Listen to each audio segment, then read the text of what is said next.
السلام عليكم ورحمة الله وبركاته. من سنغافورة دكتور محمد صلاح شريف المصححات. عايزين نقول الأوميجا 3 وفوائده وأهميته واللي انتوا عارفينها أكتر مني، بس عايزين نقول كم معلومة كده. أول حاجة الأوميجا 3 يا جماعة لازم نخلي بالنا إنه الأم بتديه لطفلها، والدي اتش اي أو الأوميجا 3 مهم لنمو العقلي بتاع الطفل، للمعرفة، للرؤية.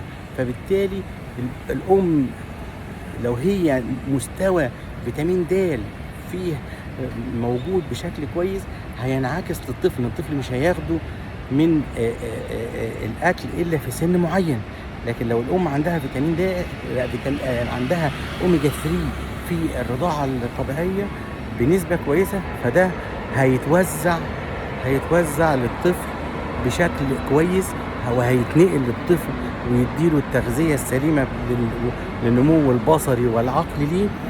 فخلي بالنا ان احنا لو عندنا اوميجا 3 كويس الطفل هيطلع عنده اوميجا 3 كويس.